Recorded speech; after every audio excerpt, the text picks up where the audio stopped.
whatever. Rick, you're in firm control after one. What did you see after that in terms of what your team got away from? Well, we got away from being aggressive, and we did. And I thought we got very selfish with the puck. Some of these guys, they've got a lot to learn about how to play in this league at this time of year. It gets harder and harder and harder. And we're going to keep reminding them every day how hard it is to win at this time of the year. And you just can't get away. And you know, I hate when we play on our heels. And we were back a little bit, give them credit, they started coming. But there's a lot to be learned from some of these guys, and they better damn well start listening. Did you go away from a team game, is that what you're saying? A little bit, yeah. Is it incredible to be in this spot right now after that first period you played? Maybe the best first period. That was the best first period we played all year. That's amazing. Yeah. But you know, you lose a shootout. I never look at it like you lose the game. We lost the skills contest. That's what we lost. We lost a point in the skills contest. We didn't lose the game, the way the game was played.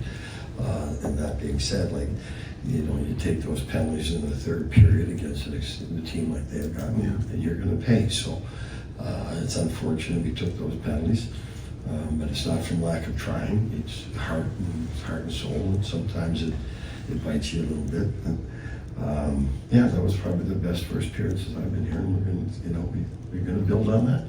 We have a spot, and we know that's how we want to play. And again, when we get away from it and we start thinking about the wrong net, we get in trouble. Very simple. When you guys have leads like this, 3-0, and you do know the other team is going to push hard to get back, is it more about, like you said, kind of getting on your heels a little bit, or is it more about being forced into decisions? Don't let them come at you. That's when we're at our best, when we don't let teams come at us. And we did. Now, you know, again, we got on our heels a little bit in the third because of the penalties. That being all said, we had chances to get that fourth goal, and we did. And we didn't get that fourth goal. So it's not like we didn't have any other chances. We did. We just didn't capitalize on those. And when you don't capitalize on those, and they're still hanging in, and then they get a seeing eye shot in the first one that was in, the next two are power plays, a 6-on-4 and a power play goal. So it's not like we were terrible. We weren't. But there's lessons, there's harsh reminders in this league how hard it is to win, and that's one of them. So we'll get it better and get ready for Tuesday. Ryan, back up.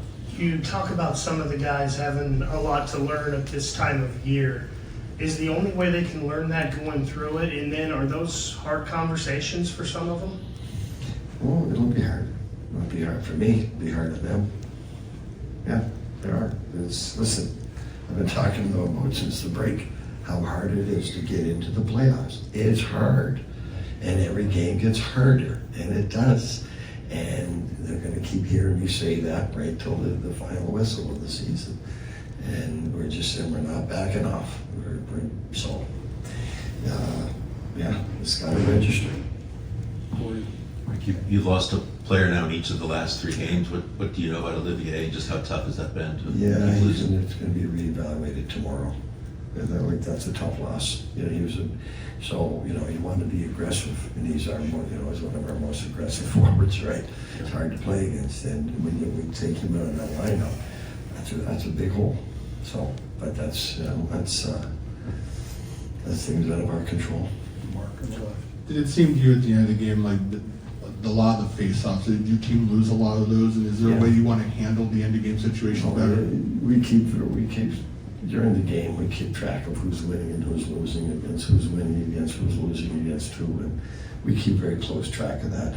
That doesn't mean you're not going to win those face-offs like the other team's trying to win them too. So, but they won the crucial face-offs, no question. Rick, you're talking about inexperience or young guys who haven't been here.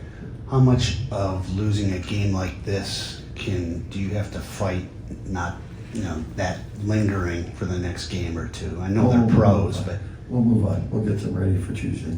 We had a great game against Carolina last game. We'll address what needs to be addressed, but it's all going to be positive going into Tuesday. We're not going to look back on this and dwell on it too much. Okay, this is what happened, which we always do, and this is what happened. So we lost a 3-0 lead. Why? It's my job to explain to them why. And it's their job to take it and listen and learn from it and grow from it. And that's what we'll do, but it's going to be very positive going into Tuesday night. Just kind of piggybacking off that, what is the message over the next, less than 48 hours now? Just play like we did in that first period for 60 minutes, and that's it. And we know Carolina's a great hockey team.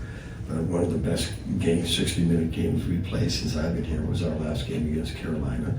Now they're a proud team, and they're going to try to come in here and prove that wasn't their team. And it's going to be up to us to fight through it and show them that we are just as good as they are, if not better. Rob? Good. Thanks. Thanks.